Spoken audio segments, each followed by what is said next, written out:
Welcome to Brotherhood, a spoiler-filled podcast where we review each episode of the deliciously nightmare-inducing TV show Full Metal Alchemist Brotherhood. My name is Timothy MacArthur, the taller brother. And my name is Dylan MacArthur, the sicker brother. Well, yeah, you do sound pretty sick. Today's episode, One is All is One. Subtitled, An Existentialist Learns to Count. I can't help but crack a smile when that subtitle is said. It's like, it's perfect. So I have notes about this episode, but most of them I can kind of summarize right now in saying that this episode is a little bit hot and cold for me. Yeah, same for me. I was like, this is a good episode, but at the same time, it's kind of... It's very rough around the edges. Particularly, I think, when it comes to the middle section when we're on the island. That whole bit, I ended up having to watch this episode 2 times. Once to get notes, and then once this morning right before we watched. I didn't get to watch all of that. I just got to watch it yesterday, and then today I watched some of it, and then was like, well, it's already 8. So what we're saying is that we're not in a state to just work, really. And getting through the island section was, for me, absolutely work. It wasn't something that I wanted to do, but it was something that I did at least partially because it had to be done. For me, the only compulsion I had to get through the island section was, well, maybe there will be something good after that. If I skip ahead, I might miss it. But I'm talking about the second time that I watched it this morning, when I basically decided, you know what, I don't care. I'm just going straight ahead to the part where he discovers the meaning of all is one, one is all. Because I really don't care to watch 2 dudes thinking that they're food. Because that is so cliche and kind of not interesting, really. Yeah, it is pretty cliche at this point. I mean, we are food. It's just that thinking about it in a movie just isn't interesting anymore because it's been done before. It's been done before, and it's been done better. It is true. My favorite line in a movie or show about dude, we're all just food, was actually done by a bunch of animals. You know, Madagascar, that movie. Oh, I don't remember that line. We're all steak. I think for the most part, I have tried to block that movie from my brain just to sort of imagine that, you know what? It never existed. That was never a franchise that was brought into this earth. I liked the first movie. I liked King Julian. He was funny. He was. The rest of the franchise, I would be fine not seeing it ever again. I mean, there were certain parts where like, hey, that's funny, but the rest of it was like, this is dumb. And not even in a funny way. It was just dumb. The big thing that we need to talk about in this episode is, I think, Izumi and Sig. But before we talk about them, there are a few points that I just want to quickly bring out. One, we meet Hohenheim, who is the Elric daddy. I'm sorry. That idea just gave me this picture of, in my mind, of Hohenheim with like a bunch of swag on, like some sunglasses and like, you know, like one of those like gold chains or whatever. Some on grills. His neck. He's just like, who's your daddy? And it says on it, Elric daddy. That should totally be a meme or something. So we see this face, and it's something that I immediately recognized as, oh, he's in the credits. This is one of the guys that appears every single time during the opening song. Yep. An instantly recognizable face and glasses. And over the top of that, we hear this music playing. Yeah. And I immediately recognized it as one of the themes associated with Rezembul, which sort of immediately made me think to myself, wait a minute, this person who I keep seeing in the opening credits, is this their dad? And sure enough, a few scenes later, we get that confirmation that yes, Hohenheim is Daddy Elric. This is an example, I think, of the power of music and motif. This score doesn't really have any solid layout motifs in the tradition of John Williams or Wagner, but it does have it. Nevertheless, there are still these strong connections between the different themes of this show and various different characters and ideas and settings. Places and all that. Yep. You can very subtly insinuate relationships just through the use of music. And I thought that this was an interesting example of how just through the music you can insinuate to the audience, by the way, here's who you're looking at. Yep. I think that was a pretty good thing that they did. Another thing that I wanted to comment on is that Hohenheim has a ponytail, a little tail on the back of his head that we see as he is leaving. How does Edward wear his hair? He also wears it in a tail. Yeah, he does. He wears it in a braid. It's a variation, but nevertheless, it was sort of interesting to me that built into the character designs was this idea that Edward is he is the variation of Hohenheim, sort of playing the role that he should be playing but isn't, as the provider and protector. Oh, now I see it. They both wear the tail, but one wears it differently. I totally see it now. Oh my gosh, that is amazing.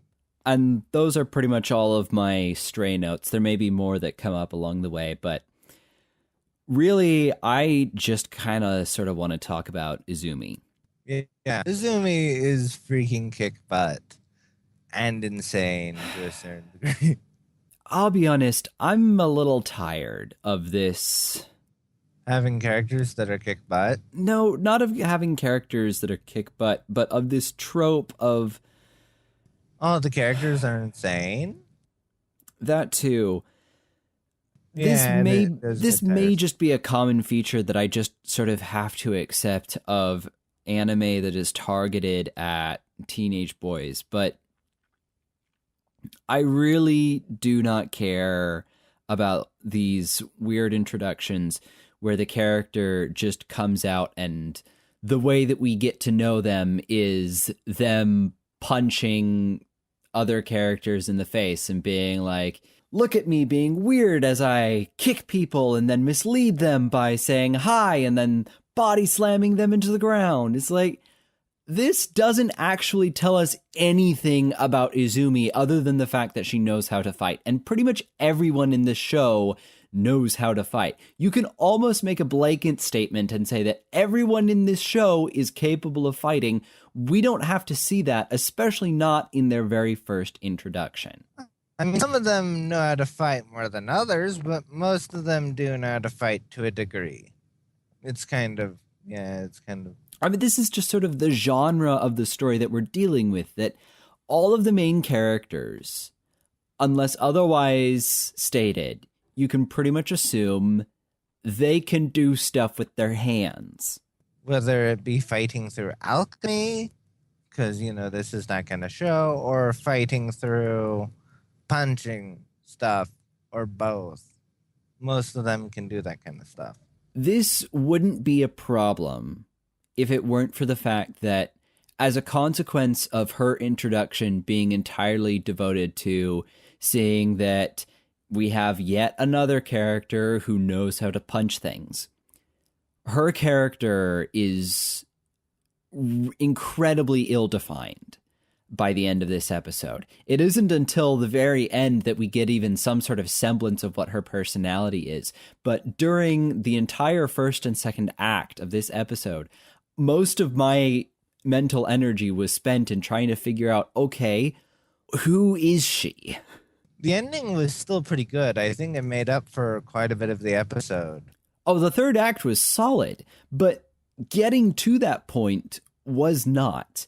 And I think that in a way, this makes for a good parallel. It's like a good Full Metal Alchemist parallel to what Jurassic World was like to some extent, from what I've heard.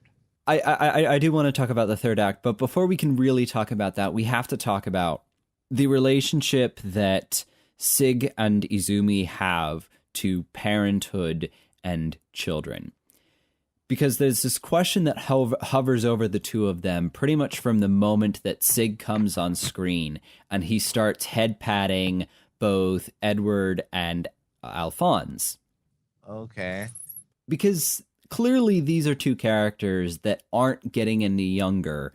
It's clear that they have matronly and patronly attitudes and feelings, even though if those feelings aren't necessarily expressed in the healthiest of ways in regards to Izumi. It seems like there should be kids. Where are they?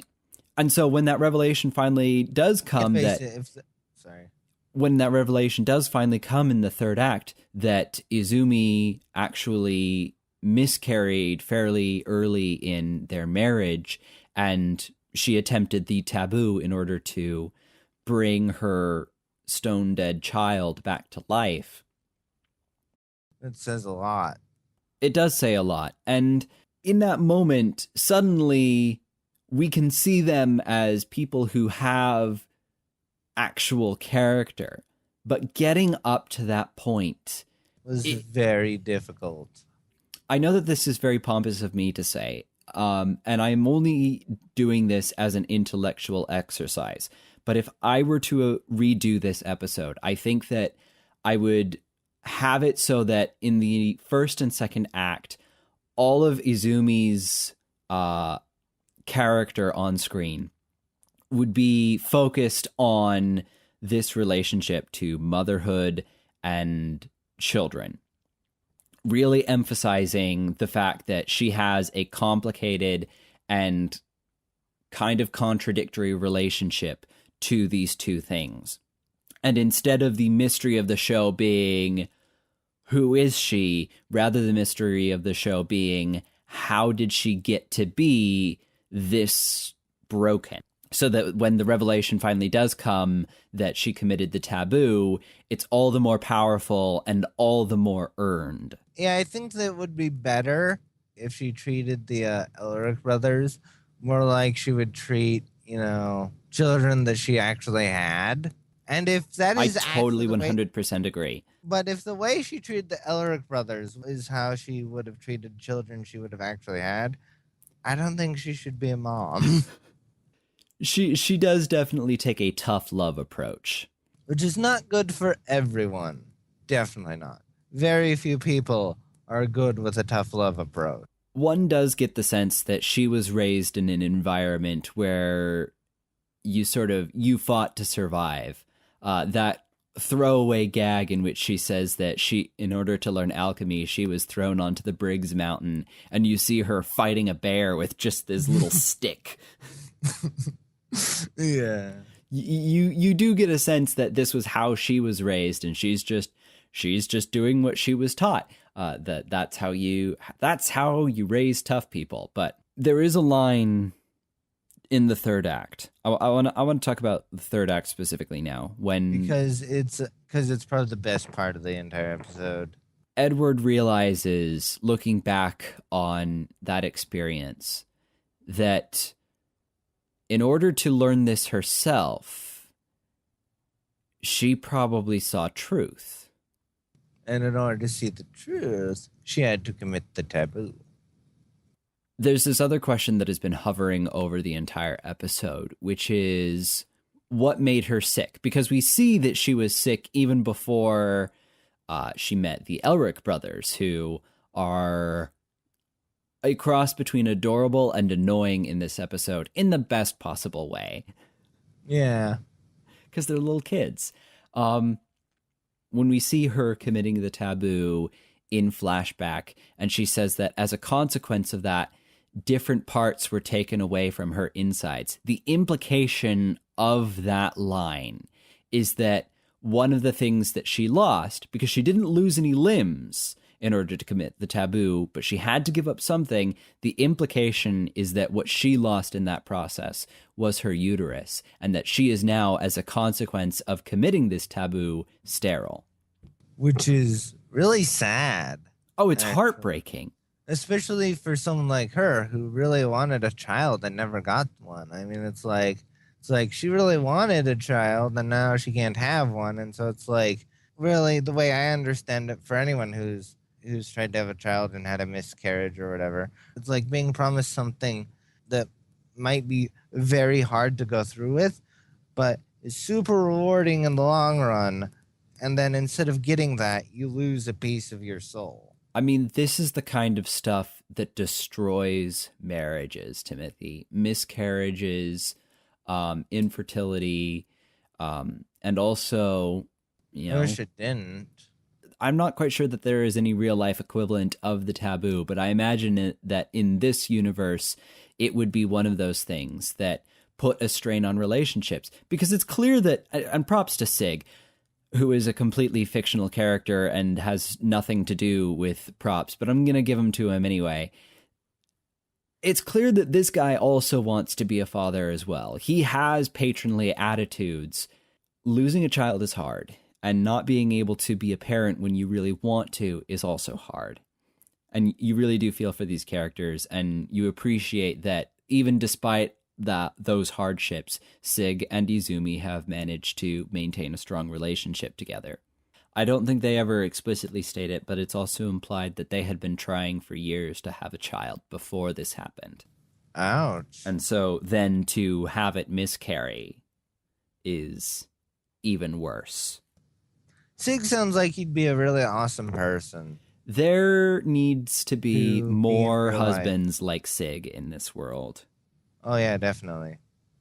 The other thing that I wanted to say about this particular section and this revelation as a whole is that in addition to finally revealing Izumi's character, this throws the doors wide open for many more characters who have committed the taboo, and it raises the stakes for finally solving the mystery of how to transmute human life. It's like they've given themselves this golden goose, and all they have to do is use it. And if they don't use it, I'm going to be very disappointed. But this gives them the opportunity to see many people who have tried this thing. It's a taboo, and so not everybody is going to talk about it. But the implication here is that lots of people have. Interesting theory. I'm not going to make a comment. I suspect that most of the important characters in this show also will have attempted it at some point and will be familiar with the eye, the gate, and truth, you know, all these things. And I love how raising the stakes of a story can be really difficult when even in the very first episode, you have a life or death situation. Because when you've already put the characters' lives on the line within the first few episodes, it's really hard to escalate things. So one way that you can do that is instead of increasing the violence of the show, you increase the difficulty of their ultimate goal, which in this case for the Elric brothers is returning themselves to their actual bodies. Yep. If you can make that a more difficult task, and if you can illustrate how insurmountable the task is that is at hand, that is one perfectly adequate way of raising the stakes, so that when they succeed in the end, which when that moment finally comes that they achieve their goal, it is all the sweeter and all the more earned. So excellent little storytelling bit there. And you may say absolutely nothing. No. I'm not going to say anything about what will happen in the future. I'm just saying, the episode where, they meet Marco? Polo? Not Marco Polo. Oh, Dr. Marco. Yeah, Dr. Marco. Yes. I just love the part where they don't choose to take his Philosopher's Stone. You know, that one where it's kind of liquidy, kind of not. It's like Right. Jello almost. The beta Philosopher's Stone. Yes, exactly. Which says a lot about them. And I thought that was pretty cool. It was like, wow, that's some pretty good character. It says something about them as characters. It also kind of implies, I mean, it itself doesn't imply anything, but in conjunction with the fact that we have these bad guys who are using the entire world of this story to create a Philosopher's Stone, the implication is that when used for particularly powerful or for particularly hungry, might be the right word, transmutations, there's the implication that it could be spent. Don't you dare say anything. But the implication... I was just going to say interesting theory, no comment, just like I usually do. There is the very strong possibility, and I think that they have set up all the right precedents with the beta Philosopher's Stones that we have seen in the past episodes that have all sort of gone up in smoke or shattered or somehow been taken off of the scene and had to be left for other purposes, that using a Philosopher's Stone to actually create life would in the process use it up. Interesting theory. Couple other stray notes that I have. Because I am the music man and I like to make comments about how music is used in these episodes. Music! Do you remember that cue that we occasionally talk about the horrors of alchemy? Yeah. This one has... In the previous episode, we saw it used in the wrong way, which was in the birthing of a child. Yeah, that was dumb. That was really dumb. Completely inappropriate use of that song, because the whole time I'm thinking to myself, oh my gosh, the child is going to die. Or Winry's going to kill the child. Or something on accident. I don't know. That cue makes it sound like it's going to be 100% intentional. But here in this episode... I mean, it's like having the Psycho theme every time Winry walks into the room. It's like, oh no, she's going to kill someone. But in this episode, we see a perfect use of it. And that is when Edward is having his crazy moment and he's eating the ants and he realizes that... oh my goodness, these ants are alive. I'm alive. I'm alive because I'm eating ants. But if I didn't eat the ants, they'd eat me, or the foxes would eat me. And then I would decay into the ground, and I would become grass, which is actually not true at all. But we're going to get... he would become grass. Yeah, he's and then insane. He would be he's rabbits. Insane from hunger, starvation. Just let him have his moment of insanity. It's going to happen to anyone who starves enough. And he has this revelation about alchemy, that all things are connected, and that life is a circle. This is a time when it is absolutely appropriate to play the horrors of alchemy, because first off, that's hilarious. He's having his fast-induced crazy moment, and it is fast-induced crazy time. And it's just sort of humorous watching him realize this in a kind of hunger-induced haze, but is also absolutely appropriate because it is alchemy that we are talking about. And you know what?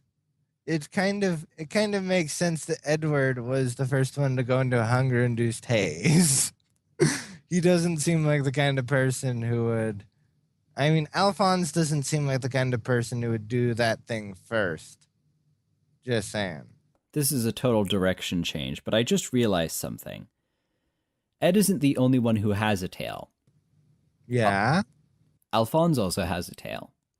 Like a ponytail? Is that what we're talking about? That little white strip of fabric that comes off from his helmet. Oh, that's what you're talking about. I thought you were saying, so wait, they have animal tails? It's a circle of life.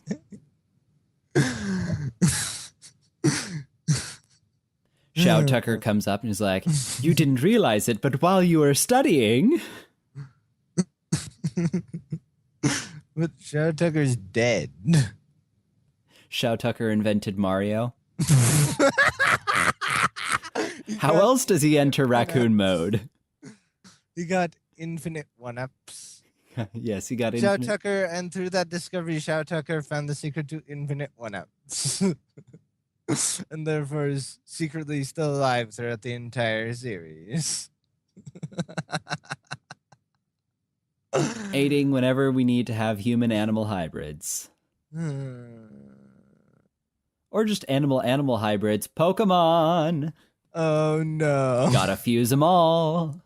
Oh no. This is terrifying. This is terrifying. I wanna be the very best, like no one ever could, because it's unethical. To fuse them is my goal. Chimeras! I have only one other comment about this show, about this episode, and it's not even a serious comment. It was just sort of, oh, that's kind of funny. When Izumi and Sig are leaving them on the island, and she waves to them goodbye, we cut to a shot where she is further out in the distance, a little bit less defined, and it looks like she's flipping them the bird. I did not notice that. It's kind of funny, actually, because then immediately up in the corners of the screen come up their exaggerated crying faces, being like, what's going on? It was just sort of humorous, and I thought, I can't tell if that was intentional or not. It might have been meant to be more of an Easter egg, like, is she flipping them the bird? I don't even know if that is something that has carried over into Japan and would have been something that the Japanese animators would have even known about. But if it is, that's funny. Anyway, anything else that you have to say about this episode, Tim? Nope, I'm good. Wait, no, I've got something. I just like the moment where they're all hugging and Izumi says, after the Alphonse and Edward were like, it's okay, we got all this stuff to look forward to. And then Izumi walks up to them and puts them in a group hug, and she's like, it's okay to hurt. Again, I was like, this is a great moment. This is a wonderful thing. And it's dramatic, it's interesting, it's powerful, but it's not earned. Yeah, I know. And it's like, there's a moment where I almost feel like crying to some extent. Almost. Not quite, though. It was a good moment. It's a good moment that has no other precedent in this episode, that it just sort of comes about. And again, I think that this could have easily been prevented if we had seen a little bit more of her as trying to sort of treat the Elric brothers as she would her own kids, or as a mother would treat their own kids. Yes, exactly. As it stands, this moment, which is beautiful and wonderful, is completely unearned, and it sort of frustrates me as an audience member to have this scene delivered to me being like, this is a great scene. I wish that I could have worked harder for it. Yeah. Because as it is, it feels in a way as if it is being sold for less than it is worth. Yep. It's like, sure, you can give me this iPhone for 1 cent, but it's like the latest edition. Why would you just give it to me for 1 cent? Yeah, I'd be okay with it, but it wouldn't make, no pun intended, any sense. Okay, we need to stop this recording before I pass out. Yeah. Plus, I'm out of stuff to say. Goodbye, Dylan. Goodbye, Timothy. Goodbye.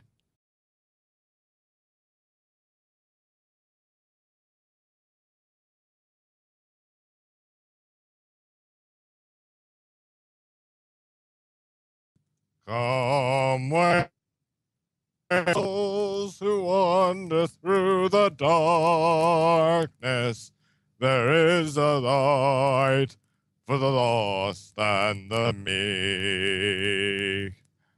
Sorrow and fear are easily forgotten when you submit to the soil of the earth. We're probably going to I am so sick.